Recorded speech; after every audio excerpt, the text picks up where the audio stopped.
2016년도에요. 미국 캔자스주에 사는 70세 노인인 로렌스 존 리플이 있었습니다.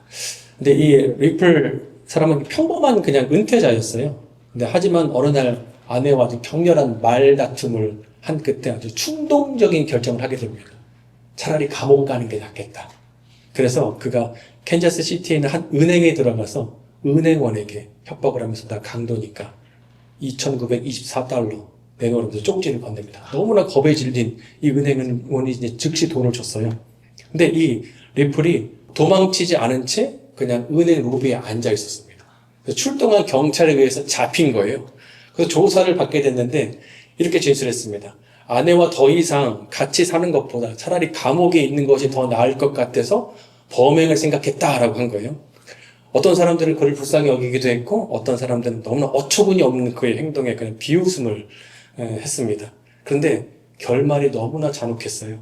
법원은 그에게 감옥으로 가는 대신에 6개월 자택 구금형을 내린 것입니다. 6개월 동안 너무나 가고 싶었던 그 집, 그 집으로 6개월 동안 아내와 함께 있게 됐습니다. 참, 인생이 우리 마음대로 되지 않죠? 그렇죠. 신앙에서도 마찬가지입니다. 마음대로 되지 않는 것 중에 하나가 기도입니다. 기도가 중요하다는 거 우리가 너무나 잘 알고 있습니다. 또 그리스도인으로서 우리가 기도해야 되는 것도 또 언제나 알고 있지만 내가 언제나 마음만 먹으면 지금이라도 당장 기도할 수 있다라고 생각하기 때문에 우선순위에서 늘 기도가 조금 뒤로 밀리게 됩니다. 그래서 마음으로는 기도해야 되는데 라는 생각이 들면서도 자꾸 이렇게 정작 내 마음대로 되지 않는 것이 또 기도이기도 합니다. 루벤 토렌스 기도가 왜 중요한지를 이렇게 정리했습니다. 기도는 실존하는 마귀를 대적하는 하나의 방법이다. 마귀를 대적하는 방법이 기도다. 기도는 지금도 예수님께서 우리를 위해서 행하시는 사역이다. 예수님께서 지금도 하나님 우편에서 우리를 위해서 기도하고 계시거든요. 기도가 얼마나 능력이 있으면 예수님께서 지금도 기도하고 계신다는 거예요. 또 기도는 사도들이 말씀과 함께 가장 중요한 사역을 여겼다. 그렇죠. 사도들이 뭐라고 그랬냐면 내가 말씀과 기도하는 일을 전무하겠다. 라고 할 정도로 사도들이 그렇게 말씀과 함께 기도를 중요하게 여겼습니다. 네 번째, 기도는 때를 따라 돕는 은혜를 얻는 하나님 방법이다. 우리가 살면서 때를 따라 돕는 은혜가 필요하지 않습니까? 그 은혜를 받는 유일한 방법이 바로 기도다라는 것입니다. 기도의 사람 D.L. 무디가 이러한 기도의 경험을 통해서 이런 말을 남겼습니다. 무릎 꿇는 사람보다 강한 사람은 없다. 여러분 동의하시나요? 무릎 꿇고 기도하는 사람보다 강한 사람은 없습니다. 사랑하는 여러분, 특히 우리 사랑하는 아버지들, 남편들, 무릎 꿇는 아버지들, 또 무릎 꿇는 가장들, 무릎 꿇는 남편들이 되시기 바랍니다. 그래서 기도가 여러분의 가정을 살리고 여러분의 아내를 살리고 여러분의 자녀를 살리게 됩니다. 또 하나님께 기도하는 여러분 모두가 되기를 소망합니다. 오늘 기독교에 있어서 7번째 시간으로 기도 공동체입니다. 우리가 어떻게 기도해야 되고 하나님께서 기도를 통해서 어떤 일을 이루시는지 함께 에베소서와 사도행전 말씀을 통해서 배우도록 하겠습니다. 그 첫 번째는 기도는 교회를 올바른 방향으로 움직이게 하는 동력이 된다라는 것입니다. 에베소서 6장 18절인데요. 우리 한 번 더 읽도록 하겠습니다. 시작. 모든 기도와 간구를 하되 항상 성령 안에서 기도하고 이를 위하여 깨어 구하기를 항상 힘쓰며 여러 성도를 위하여 구하라. 먼저 바울은 모든 기도와 간구로 구하라고 말합니다. 그래서 기도는 헬라어로 프로세우케인데 일반적으로 우리가 드리는 기도입니다. 근데 간구는 헬라어로요. 데시스인데 이것은 어떤 절박한 상황에서 너무나 필요한 하나님께 구하는 간청 기도가 바로 이 간구입니다. 하나님께서 이 기도와 간구를 모두 듣기를 원하신다라는 거죠. 모든 기도를 받기를 원하십니다. 어떤 그 기도에 수준 높은 기도, 수준 낮은 기도가 없다는 거예요.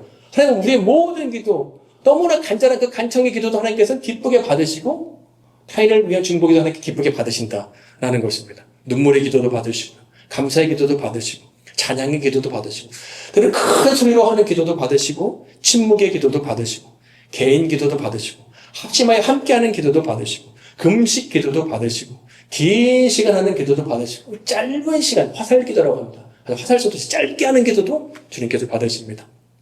성경을 보게 되면 느헤미야가 등장을 하는데 이 느헤미야가 이스라엘 나라가 멸망하고 나서 페르시아 제국에서 이제 아닥사스다 왕을 섬기는 일을 했습니다. 근데 그 느헤미야 마음속에는 늘 이 이스라엘 이 자신의 나라가 이 나라가 다시 한번 회복되었으면 좋겠다라는 마음을 갖고 늘 이스라엘 재건을 위해서 기도했어요. 어느 날은 마음을 크게 먹고 금식 기도를 했어요. 그러니까 살이 쪽쪽 빠지겠죠? 근데 어느 날 페르시아 제국의 이제 아닥사스다 왕이 느헤미야를 보더니 너 얼굴이 왜 이렇게 근심이 많냐? 라고 물었습니다. 너무나 위험한 이 왕의 한마디 자신의 목숨이 오락가락 하시는 그런 상황인 거예요. 근데 이 느헤미야가 마음의 용기를 구하면서 짧은 기도, 화살 기도를 빠르게 드리고 하나님 용기를 주세요. 제가 하고 싶은 말이 왕에게 있습니다. 기도하고 나서 바로 왕에게 얘기하는 거예요. 멸망한 이스라엘 나라가 있는데 그 나라 돌아가서 제가 예루살렘의 성벽을 재건하고 싶다라고 얘기를 합니다. 여기서 보게 되면 그가 긴 시간에 금식 기도도 하고 아주 짧은 시간에 화살 기도도 하는 거예요. 하나님께서 그 모든 기도를 받으십니다. 하나님께서 이렇게 우리의 모든 다양한 기도를 받고 계세요. 이어서 하나님께서 뭐라고 말씀하시냐? 항상 기도하라 라고 이어서 말씀하시잖아요. 항상 기도하라는 것은요, 다른 일 하지 말고 기도만 해. 그런 말씀이 아닙니다. 우리 복음서를 보게 되면 예수님의 하루 일과가 나오는데요. 그 일과가 너무나 바쁘세요. 마가복음 1장을 보게 되면 예수님의 하루 일과가 이렇게 나옵니다. 예수님이 아침에 일찍 회당으로 가세요. 회당으로 가서 사람들을 가르치십니다. 근데 가르치는 게 얼마나 잘 가르쳐주는지 사람들이 듣고 야 이거 권위 있는 자 같다라고 얘기를 하는 거예요. 이게 무슨 말이냐면 당시 선생님들은 학생들을 가르칠 때 논문에 각주를 달듯이 어떤 권위 있는 자들의 말을 인용을 해서 가르쳤습니다. 근데 예수님은 누구의 말을 인용해서 가르치시는 것이 아니라 내가 너희에게 이르노니라고 하면서 그 말씀의 원천이 예수님께 있으면서 예수님이 직접 가르치시는 거예요. 예수님이 하늘의 영적인 메시지를 막 과감없이 가르치시는 것입니다. 그걸 듣고 사람들이 놀랐습니다. 야, 저 사람은 진짜 권위 있는 사람이다. 놀랍다. 얘기하는 거예요. 가르침이 끝났습니다. 가르치는 것도 힘든데 끝나고 나서 그 회당에 귀신 들린 사람이 있었어요. 그리고 그를 고쳐주셨습니다. 점심 때 시몬 베드로의 집에 갑니다. 거기에 이제 시몬 베드로의 장모님께서 열병을 앓고 누워 계셨습니다. 예수님께서 그의 집에 가셔서 그의 손을 잡으시고 일으켜 주시자 열병이 떠나갔습니다. 저녁에 그 이 소식을 듣고 많은 병자들, 귀신 들린 자들이 예수님께 온 거예요. 얼마나 많이 왔는지 마가복음 1장 33절 보게 되면 온 동네가 문 앞에 서 있다. 와, 온 동네 모사들이 예수님 집 앞에 그 문 앞에 다 서 있는 거예요. 예수님께서 한 명 한 명을 상담하시고 고쳐주시면서 그렇게 하루 일과가 지나갔습니다. 항상 기도하는 오늘 이 말씀을 쓴 바울도요.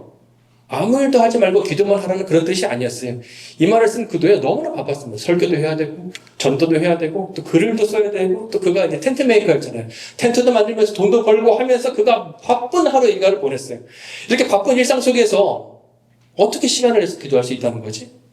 우리가 기도를 한정된 장소에서 해야 되는 거다라고 생각하면 불가능합니다. 바쁜 날은 기도할 수가 없어요.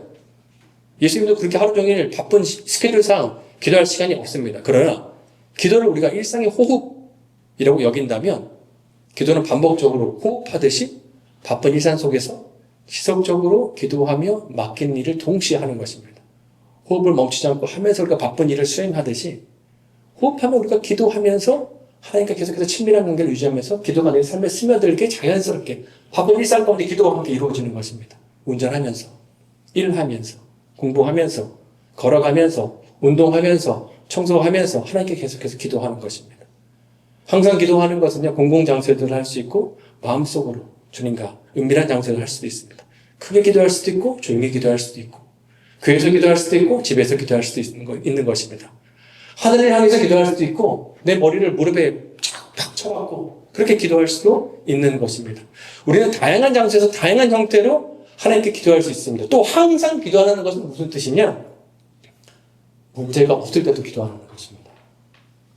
문제가 있을 때만 슬프고 심각한 표정으로 아이고 하나님 그렇게만 기도하라는 것이 아니라 문제가 없을 때도 하나님 하면서 우리가 기도하라라는 것입니다. 제임스 보이스가 이런 말을 했어요. 기도는 하나님과의 수다다. 제잘제잘 거리는 수다라고 얘기를 했어요. 우리 집에 이제 수다쟁이가 있는데 김다운 막내입니다. 막내가 수다쟁이인데 이 아기는 이렇게 얘기하고 싶어서 태어난 애 같아요. 일어나면서 비몽사몽부터 아빠 부르면서 그때부터 막 얘기를 하는 거예요. 학교 끝나고 픽업할 때만 아빠 하면서 그날 학교에서 있었던 일, 친구가 있었던 일, 선생님의 근황을 막 얘기합니다.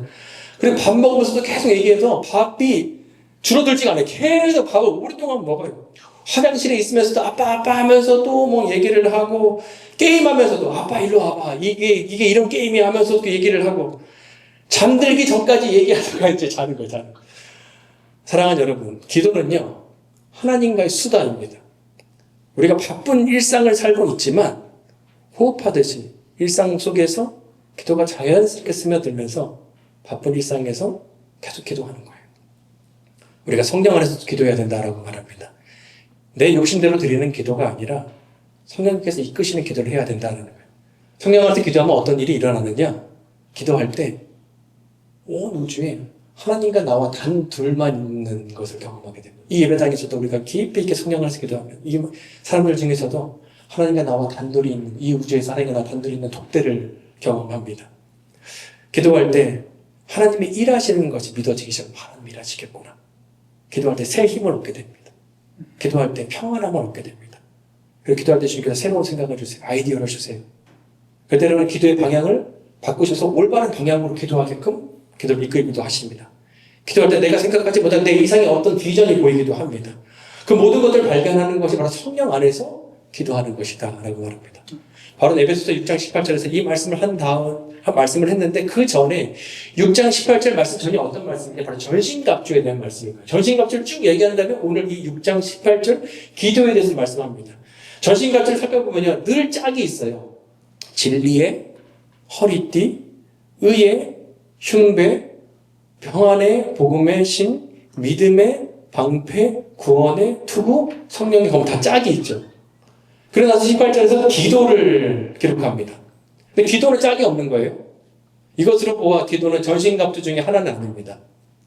바울이 전신갑주 무기를 목록을 기록하다가 하나 빼먹었네 하면서 나중에 기도를 추가한 게 아니라면 과연 이 전신갑주와 기도가 어떤 연관이 있을까? 1세기 로마 군인들은요, 투구를 쓰고 허리띠를 차고 흉배를 붙이고 신을 신고 방패와 검을 들면서 전신갑주를 다 갖춘 후에 바로 출발하는 게 아니었어요. 그들은 대기하고 있다가 명령이 떨어지면 그때 이제 움직이는 것이었습니다. 그것처럼 우리 가운데 주신 이 영적인 무기 전신갑주들은 반드시 전신갑주는 기도를 통해서 작동할 수 있다. 올바르게 작동할 수 있다라는 걸 알려줍니다. 앞선 13절부터 17절까지 전신갑주를 설명한 뒤에 바울이 18절에서 기도를 설명한 것을 기도가 전신갑주를 올바르게 움직이게 하는 동력이 돼 라고 말하는 것입니다. 그래서 기도에 관한 여러 책을 쓰신 E.M. 마운즈 목사님께서 이런 말씀하셨어요. 기도는 하나님의 전신갑주를 움직이게 하는 전류다. 그래서 바울은 전신갑주를 잘 준비시킨 뒤에 반드시 성령 안에서 기도해야지만 이 전신갑주가 올바른 방향으로 하나님께서 원하시는 방향으로 그때 움직일 수 있는 거야 라고 말하는 것입니다. 교회도 마찬가지고 개인도 마찬가지입니다. 사단이 여러분 무엇을 두려워할까요? 우리 교회가 큰 사역을 할 때 사단이 두려워할까요? 아니면 공부를 잘 할 때 두려워할까요? 아니 우리가 직장에서 승진할 때 사탄이 두려워할까요? 우리가 비즈니스를 크게 할 때 사탄이 두려워할까요? 사무엘 최도에게 말한 것처럼 사탄은 기도를 무서워합니다. 그 사탄의 주요 관심은 뭐냐? 성도가 기도하지 못하게 막는 것입니다. 기도 없는 공부, 기도 없는 일, 기도 없는 비즈니스, 기도 없는 가정은 사탄이 가장 기뻐하는 곳입니다. 교회에서도 기도 없이 사역하면 사탄이 기뻐하고 교회가 그때부터 이상한 방향으로 흘러갑니다. 여러 명 다칩니다. 기도가 없으면 이 전신갑주가 올바르게 작동하지 않을 때 이 칼, 이 방패 이런 그냥 사람들 들이받으면서 여러 명 다치듯이 기도가 빠지면 사람들이 다치게 됩니다. 사랑하는 여러분, 우리 교회에 새로운 사람들이 왔을 때 이 교회 참 따뜻하다, 가족 같다 라는 것만 느끼지 않았으면 좋겠어요. 물론 이것도 너무나 중요합니다. 그리고 우리 교회가 이렇게 좋은 공동체가 되어가고 있는 건 너무 감사합니다. 그러나 그것만 느끼지 않기를 바랍니다. 더 나아가서 우리 교회가 기도에 열심히네. 이 교회 왔을 때 모든 기도와 간구를 정말 열심으로 기도하고 간구하네. 항상 기도하는구나 라면서 성령 안에서 기도하는구나 라면서 어떤 영적인 인상을 받고 돌아갔으면 좋겠습니다. 우리 교회가 이렇게 기도를 통해서 우리 교회가 하나님께서 원하시는 방향으로 갈 수 있는 교회가 되기를 소망합니다. 두 번째는요, 공동체의 기도는 막힌 길을 연다라는 것입니다. 두 번째 본문의 사도행전 12장인데요. 이것이 한편의 영화 같은 그런 내용입니다. 교회를 향한 헤롯의 박해가 본격 시작되자 그 결과 야고보가 순교를 당했습니다. 그리고 사도 베드로가 예루살렘 감옥에 갇히게 되었습니다. 이 상황이 얼마나 절박한 상황인지 두 가지 이유가 있는데 사도행전 12장 6절인데요. 우리 함께 읽어보겠습니다. 시작. 헤롯이 잡아 내려고 있는 그 다음날 밤에 베드로가 두 군인 틈에서 두 쇠사슬에 매여 누워 자는데 파수꾼들이 문 밖에서 옥을 먼저는요, 이것이 베드로의 세 번째 투옥이었어요. 근데 두 번째 투옥 때 하나님의 도우심으로 신비한 방법을 그가 이제 탈출하게 되었거든요. 근데 이것을 기억하고 있던 헤롯이 야, 이번에는 좀 더 삼엄하게 감시해야겠다라고 해서 16명의 군인을 4계조로 나눠서 두 명의 군인은 감옥 안으로 들어가서 베드로가 차고 있는 그 쇠사슬을 함께 군인들이 양쪽으로 차고 있는 것입니다. 그리고 2명의 군인은 문 밖에서 감시하고 있었습니다. 그러니까 이 탈옥이 말 그대로 미션 임파서블입니다. 그리고 베드로에게는 또 시간이 촉박했어요. 이거 보게 되면 이날을 이제 헤롯이 잡아내려고 하는 그 전날 밤, 이건 무슨 말이냐면요. 이제 해 뜨고 나면 베드로도 야고보처럼 참수형 당한다. 너도 죽게 된다라는 그런 말입니다. 뭐 항소할 시간도 없고 굿줄 작전을 펼칠 시간도 없는 그런 아주 촉박한 그런 상황인 것입니다. 깜깜한 감옥에서 축축한 돌벽에서 냉기가 스며들면서 뼛속까지 스치는 있는 그때 눅눅한 곰팡이 냄새와 철장에 밴 녹센 쇠 냄새, 공기를 아주 무겁게 만들고 있습니다. 베드로는 두 군인 사이에서 쇠사슬에 묶인 채 깊이 잠이 들었습니다. 들리는 소리는 귀추적으로 군인들이 교대하는 그런 발소리 뿐이었습니다. 그 순간 감옥 안에서 마치 번개처럼 밝은 빛이 비춰졌습니다. 햇빛보다 더 강하게, 그러나 눈부시지 않은 따뜻한 그 빛이 이 감옥 안을 휩싸는 거예요. 따뜻하면서도 날카로운 그 기운이 공기를 가르면서 베드로의 피부에 닿았습니다. 그는 아직도 꿈속에 있는 것 같았어요. 그때 천사의 손길이 베드로의 옆구리를 빵 쳤습니다. 통증과 함께 그게 확 깨어났어요. 그리고 천사가 말합니다. 빨리 일어나라.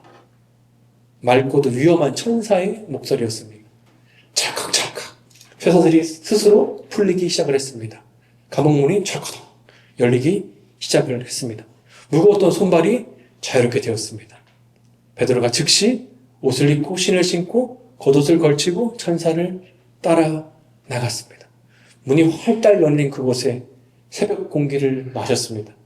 베드로의 얼굴이 스쳐가면서 이것이 바로 자유의 공기구나. 근데 한편 베드로 감옥에 있을 그때 베드로를 위해서 교회 성도들이 함께 모여서 기도하고 있었어요. 요한의 집에서 기도하고 있었습니다.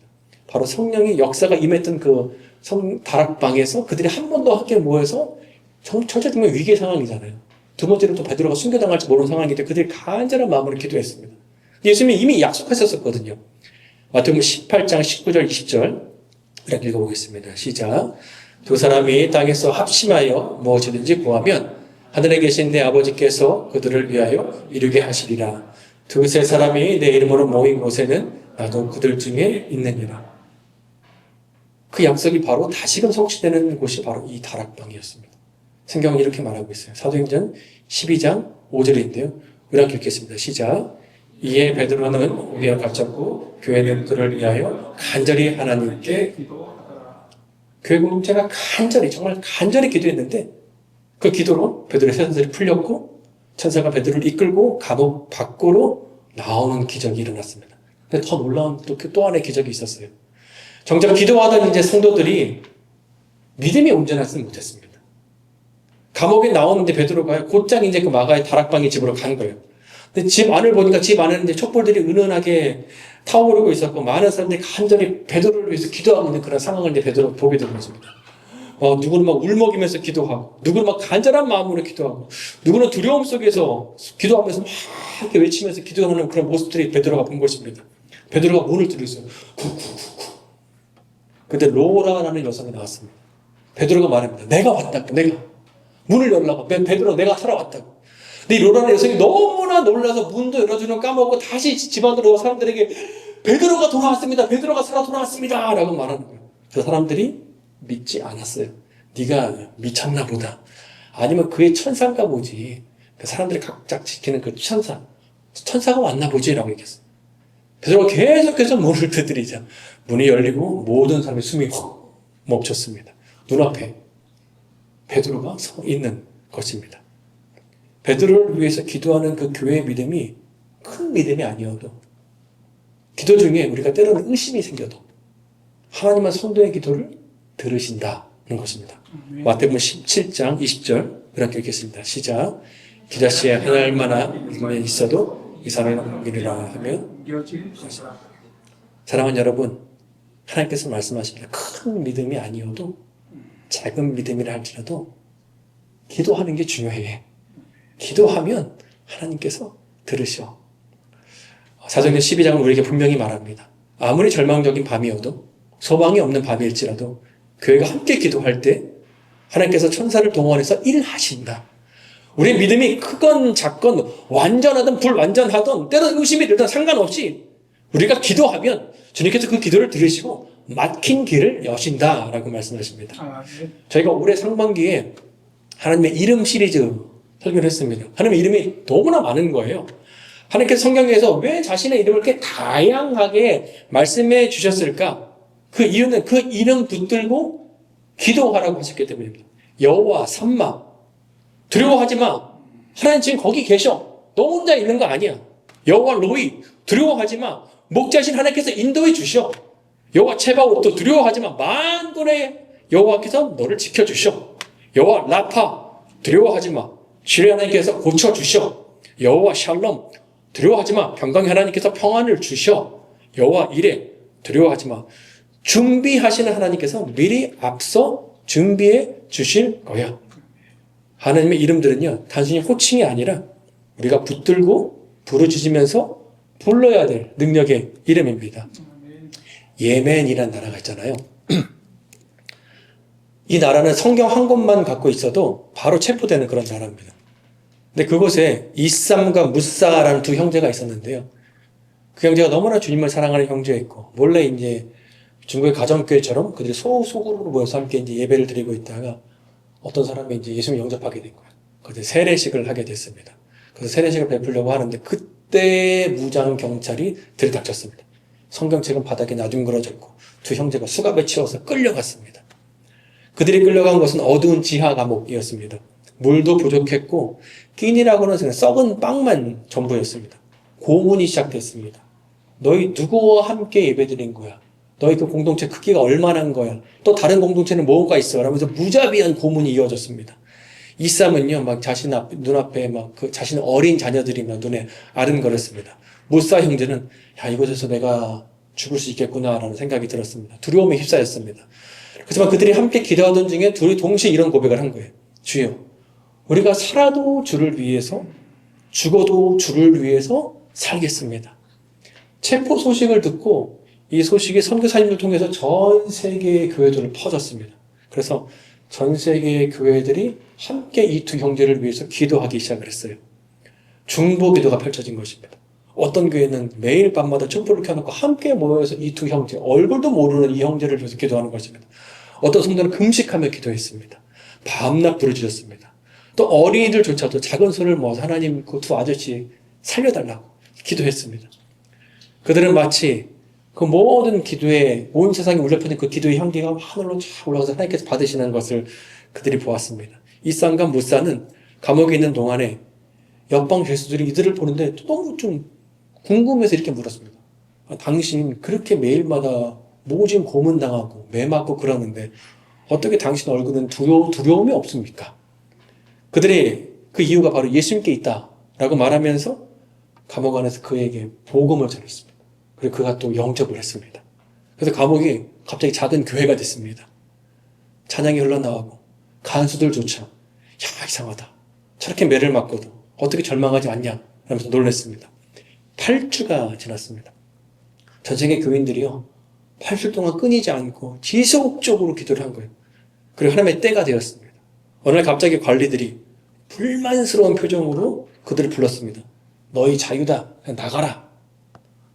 이유도 설명해 주지 않았습니다. 그냥 석방 명령이 내려진 것입니다.